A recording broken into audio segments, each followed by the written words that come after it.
In this video, you will learn the 3 skills or things you have to know to master the winger position. This is the episode 1 where I'm specifically focusing on the winger position. But don't worry though, your position will be covered in the next episode. But I still highly recommend you watching this video because as a football player, you really have to know every position on the pitch, not just the one that you're playing specifically. If you still have questions after watching this video, just drop a comment below and I promise you I will answer it. If you check my previous video, I answered about 300 comments, so I promise to answer your question as well. Number 1 on our list to be a standout winger is the unpredictability. You gotta be unpredictable as a winger if you wanna be successful. You basically cannot let the defender, most likely the fullback, know what your next move is gonna be. Obviously, there are different styles of wingers where some are incredibly fast, some are brilliant, some are excellent when it comes to 1v1s. First of all, you need to establish which one are you. Are you super fast? Are you really smart? Or are you really good at 1v1s? Or you could be really good at all of them. But one mutual thing that you must have as a winger is the unpredictability. So if you're super fast, if you're super smart, or if you're really good at 1v1s, you still gotta be unpredictable.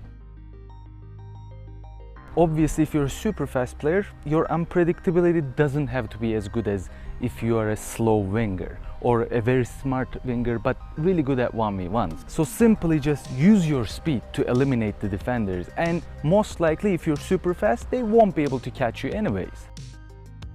So if you are a slow winger, like myself, you're gonna need to really be unpredictable. You're gonna really need to know your positions, making the right runs at the right time, allowing your fullback to overlap you. This will make you unpredictable because if you always decide to run with the ball, or if you always take the ball and go to one side, you are not very unpredictable and they can kind of figure this out very quickly. And if you are still not very fast winger, but you're really good at 1v1s, you still need to be unpredictable because you can't only take the ball to your dominant side or to your weak side. And if you take the ball to your weak side, the oppositions know this and they're gonna always force you on your weaker side and not to allow you to go to your dominant side.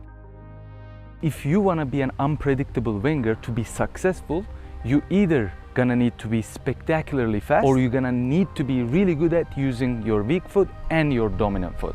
And how can you improve your weak foot to be unpredictable? You can always go and tell your coaches before the practices, okay coach, here, I'm only gonna be using my weak foot today because I really wanna improve it, I really wanna be unpredictable. And your coach will actually appreciate this. So they're gonna say, okay, this guy wants to improve themselves as a winger, and they're gonna look at you in a different way as well. So make sure when you're doing your individual practices or at your regular practices, sometimes go and talk to your coach that you're only gonna be using your weaker foot that day. That's the only way to improve your weak foot because you're gonna need to make the feel of using your weak foot as comfortable as your dominant foot. That's the only way you can improve your weak foot, and that's the only way you can be unpredictable as a winger. Number 2 is understanding where to play simple and where to take risks. Many wingers make a lot of mistakes when it comes to this. Just because you're a winger, you can take a lot of risks, unnecessary risks, and you can just play with the ball more, hold the ball longer, dribble when you want to. But that's the biggest mistake a winger can do when it comes to choosing the right moments. In some cases, this is true, but you really gotta know where and when you need to do this. Let me put it this way, where you're a winger and you receive the ball wide, but you are more central. Now you held the ball too long and you waited to play to your CM or your attacking midfielder, but because you held the ball too long, now your central midfielder pushed further up, your attacking midfielder pushed further up, and once they receive the ball, now they can't find you at the dangerous spaces because now you're in behind them and it's gonna be too late for you to get there when they need to find you. And this is why you're basically wasting your talents if you are playing selfish, more central. Instead of doing this, what you need to do is you actually need to release the ball really quick when you're central on the pitch. Because now if you release the ball sooner to your central midfielders or your attacking midfielders, you can get to the more dangerous places without the ball and ask the ball, demand the ball from your attacking midfielders or your central midfielders to receive it at the more dangerous spaces where you can take more risks and you can create opportunities for your team. And this was the attacking perspective of a winger taking unnecessary risks at the wrong places. When it comes to defending, and let's say your team is going for attack, just starting the attack, you receive the ball centrally and you lose the ball. Now you're causing a very dangerous counter-attack to the opposition if they win the ball from you, because everybody from your team is getting ready to start your attack, but you immediately lost the ball because you took unnecessary risks centrally. Now you're gonna have to cover, you're gonna have to run more and waste so much energy, because you will need this energy later on in the game to threaten the opposition in the dangerous zones. So make sure to watch a lot of wingers and analyze them and see where they play simple and where they take risks to improve your general game knowledge as a winger. And number 3 is your runs on and off the ball, which is incredibly important if you want to be a successful winger. I made a very long video about how to make the proper runs as a winger, and whether if you need to be wide or whether if you cut inside to make the inverted runs, and you can find the link right up here. This video goes into big details about how and when you should be making these runs.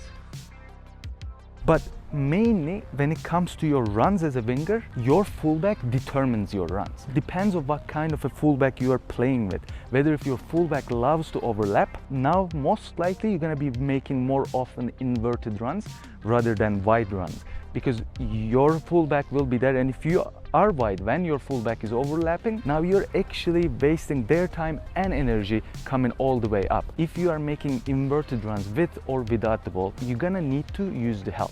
If your fullback is coming to support you, you better use the help, because you are wasting their time and energy. And also, it's really important to realize your off the ball runs doesn't mean that you're making those runs for yourself to receive the ball. You're actually making those runs so you are moving the opposition's defenders from their position where they're supposed to be, so you can create space for yourself or your overlapping fullback that's coming to help you out or coming to help your team out. Basically, no matter what position you're playing, it's so important to not be stationary. You just can't be a stationary player. You have to move out of your position to a better space to actually create space for your teammates as well as for yourself to receive the ball. If you are just stationary, you are very predictable. When it comes to our first point, you have to be unpredictable and you have to be moving constantly to get yourself to a better position and to get the opposition move out of their positions. If you enjoyed this video, please drop a like and subscribe to my channel so you don't miss out your position, which is gonna be the episode 2. You can also find my playlist right over here. Thanks for tuning in, and I will see you next time.